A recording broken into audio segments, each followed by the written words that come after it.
The following is from the book on page 74. Today, we are talking about DNA transcription. We already know that the DNA carries the genetic information. To make proteins, the DNA must first be copied into mRNA, which is messenger RNA molecules. That is the process of transcription. Then, these mRNA molecules will carry the specific instructions of how to make the proteins specific to each gene. This is the process that comes after transcription, and it is called translation. First, we will be introducing RNA polymerase. To make mRNA to the corresponding DNA, we will first unwind the DNA by breaking the hydrogen bonds inside. We have learned about the DNA double helix and how the DNA is actually two strands that are tightly packed together and bound together with hydrogen bonds. This is done by an enzyme called RNA polymerase.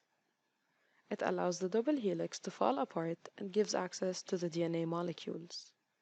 This enzyme is actually what transcribes the DNA into RNA, moving in one specific direction and on one of the two DNA strands called the template strand. It does not deal with the other strand. The RNA polymerase then joins many small molecules called nucleotides together to make the mRNA strand complementary to the template strand of the DNA. Besides RNA polymerase, we need to know transcription factors. For the RNA polymerase to be able to attach to the DNA molecule and transcribe it into mRNA, it needs transcription factors to bind to. RNA polymerase alone cannot bind to DNA.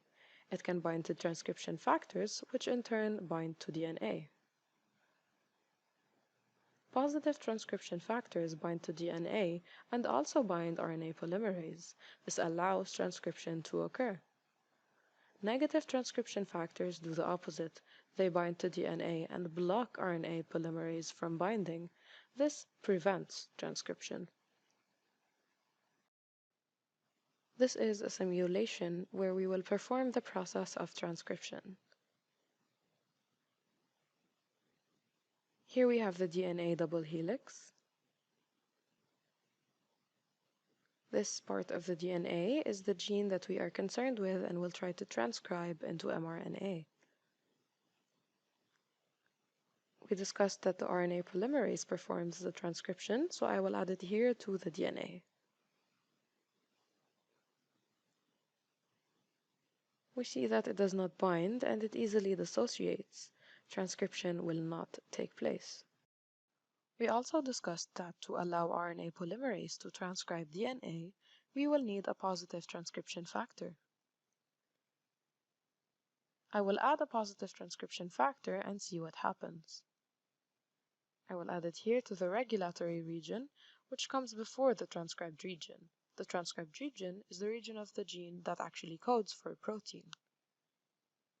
The regulatory region is where the regulation of transcription takes place by allowing RNA polymerase to bind or from preventing it from binding. So the RNA polymerase will bind at the regulatory region, but it will only actually start transcription at the transcribed region. So I will add the positive transcription factor here at the regulatory region of the gene. Now I will try once again to bring the RNA polymerase to the regulatory region. Transcription is successful, and now we have mRNA. If we had a negative transcription factor instead,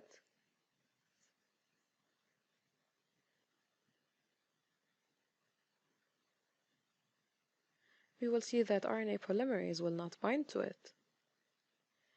It will easily dissociate and transcription will not take place.